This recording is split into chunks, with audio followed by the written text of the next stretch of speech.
আপনারা যারা আমার মতন ইলিশ পাগল তাদের জন্য আমার হোল ইলিশ ফ্রাই রেসিপি। বাড়িতে অতিথি এলে বা নিজেদের জন্য এরকম করে ইলিশ মাছ ফ্রাই করলে কিন্তু খেতে দারুণ লাগবে। তাহলে চলুন আমরা চলে যাচ্ছি মূল রেসিপিতে। আস্ত ইলিশ মাছ ভাজার জন্য আমি এখানে একটি ইলিশ মাছ নিয়েছি।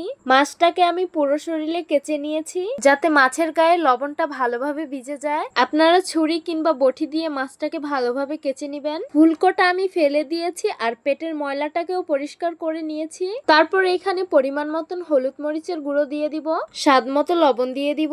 আমি ঝাল খাবো তাই মরিচের গুঁড়ো দিয়েছি, আপনারা চাইলে বাদ দিতে পারেন। সামান্য সরিষার তেল দিয়ে দিব, তাহলে আলাদা একটা ফ্লেভার আসবে। সামান্য আদা রসুন বাটা দিয়ে দিব। তারপর এটাকে খুব ভালোভাবে মেখে নিতে হবে। এটার পেটের ভিতরে মশলাটা আমি ঢুকিয়ে দিব যাতে খেতে ভালো লাগে, আর মাথার ভিতরেও দিয়ে দিব মশলাগুলো। আমি এখানে মশলাটা একটু বেশি ব্যবহার করেছি, মশলাটা কম হলে আমার কাছে খেতে ভালো লাগে না, তবে আপনারা কমিয়ে বাড়িয়ে নিতে পারেন। তো এইভাবে আমি মাছটাকে ম্যারিনেট করে নিয়েছি। এখন 10 মিনিটের জন্য রেস্টে রেখে দিব। চুলায় একটা প্যান বসিয়ে দিয়েছি, এখন পরিমাণ মতন তেল দিয়ে দিব।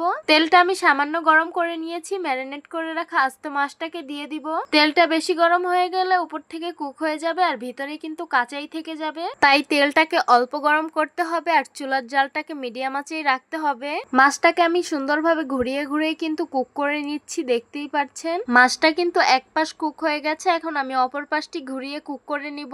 অনেকেই কিন্তু মাছ একটু বেশি ভাজা খায়, আবার অনেকেই কিন্তু কম খায়। আমি কিন্তু একটু বেশি ভাজা খাই, তাই এটা একটু কড়া করে ভেজে নিব। মাছটা কিন্তু ভাজা হয়ে গেছে, আমি একটা সাইডে রেখে দিব। কুচিয়ে রাখা পেঁয়াজ মরিচ গুলো দিয়ে দিব। তারপর এটাকে সুন্দরভাবে নেড়ে চেড়ে ভেজে নিতে হবে। মাছটা আমি সাইডে রেখেছি যাতে আরেকটু ভালোভাবে কুক হয়। তারপর আমি পেঁয়াজ গুলোকে অনবরত নাড়তে নাড়তে ব্রাউন কালার করব।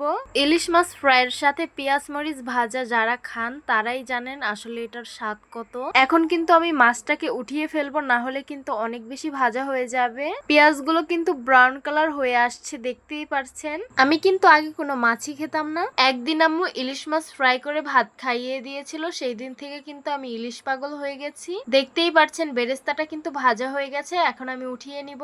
বেরেস্তা ভাজা তেলে আস্ত কিছু শুকনো মরিচ দিয়ে দিব। তারপর এটাকে সুন্দরভাবে নেড়েচেড়ে ভেজে নিতে হবে। মরিচগুলো বুটু সহ ভাজলে সহজে কিন্তু তেনিয়ে যাবে না। মরিচগুলো ভাজা হয়ে গেছে, এখন একটি পাত্রে উঠিয়ে নিব। ব্যাস, গরম গরম তৈরি হয়ে গেল আমাদের আস্ত ইলিশ ফ্রাই। শুকনো মরিচ ছাড়া ইলিশ ফ্রাই কিন্তু একদম অসম্পূর্ণই থেকে যেত। তো আমার মতন কারা কারা ইলিশ লাভার তারা অবশ্যই কমেন্ট করে জানাবে, আর যারা ইলিশ মাছ পছন্দ করো না তারা হচ্ছে বোকা। এই তো উপর দিয়ে কিছু বিলাতি ধনিয়া পাতা কুচি দিয়ে ডেকোরেশন করে নিলাম। গরম ভাতের সাথে ইলিশ মাছ ফ্রাই বলতে বলতে মুখে পানি চলে আসছে। তো আশা করছি আমার আজকের রেসিপি আপনাদের কাছে অনেক অনেক বেশি ভালো লাগবে। ভালো লেগে থাকলে আমাদের ইউটিউব চ্যানেলটি সাবস্ক্রাইব করবেন, আর যারা আমার ফেসবুক পেজ থেকে দেখছেন পেজটিকে ফলো করবেন। সবাই অনেক অনেক বেশি ভালো থাকবেন, সুস্থ থাকবেন, আর সিস্টার্স কিচেনের সাথেই থাকবেন। আবারও কথা হবে কোনো নতুন ভিডিওতে। তাহলে আজকে এই পর্যন্তই। আল্লাহ হাফিজ।